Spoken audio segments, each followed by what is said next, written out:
नमस्कार सर्वांना, सर्वांचं स्वागत आहे आपल्या चॅनलच्या नवीन रेसिपीमध्ये। आज आपण पाहणार आहोत मिरचीचा खरडा किंवा त्याला ठेचाही म्हणलं तरी चालतं। हा महाराष्ट्रातील प्रसिद्ध पदार्थ आहे व सर्वांचा आवडता पदार्थ आहे। चला आपण कृती पाहूया।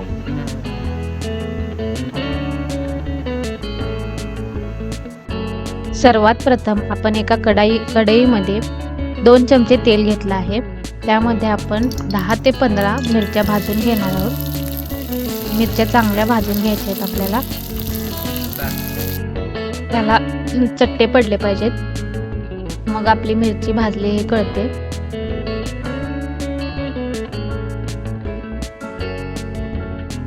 आता त्यामध्ये आपण लसणाच्या पाकळ्या टाकूयात। मी इथे 15 ते 20 लसूण पाकळ्या घेतलेल्या आहेत। त्याही आपण छान परतून घ्यायचे, दोन्ही चांगलं भाजून घ्यायचे आपल्याला। त्यामध्ये आपण 1 चमचा जिरे व चवीनुसार मीठ घालायचं आहे।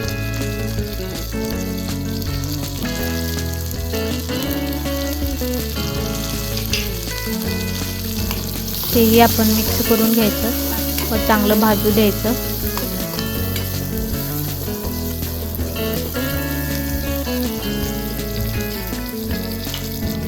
आता आपण त्यामध्ये अर्धी वाटी भाजलेले शेंगदाणे घालून घ्यायचे आणि ते चांगले परतून घ्यायचे। जर आपलं मिरच्या, शेंगदाणे व लसूण चांगले परतले तरच खरडा चांगला होतो, त्यामुळे कमी फ्लेमवरती तुम्ही चांगल्या मिरच्या भाजून घ्या। आता आपण त्यामध्ये एक जाडसर कापलेला कांदा व जाडसर कापलेला टोमॅटो टाकूया। शक्यतो खरडा हा मिरच्या, लसूण आणि मीठ, कोथिंबीर घालून पारंपरिकरित्या केला जातो, पण त्यामध्ये आपण जर शेंगदाणे, टोमॅटो व कांदा घालून जर त्या प्रकारे केला तर तो उत्तम लागतो। एकदा ह्या पद्धतीने देखील करून बघा। आता आपण सर्व जिन्नस चांगल्या प्रकारे भाजून घेऊया।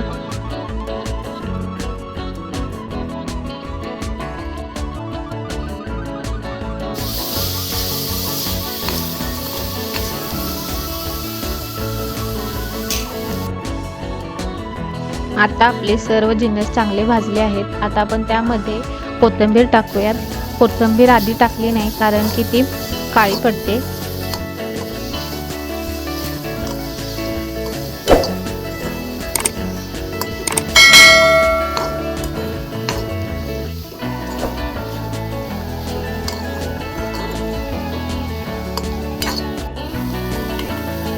आता आपले सर्व जिन्नस चांगले भाजलेले आहेत, तर आपण वरुट्याने किंवा खलबत्त्यात त्याला चेचून घेऊया। मी कढईमध्ये त्याला चेचला आहे।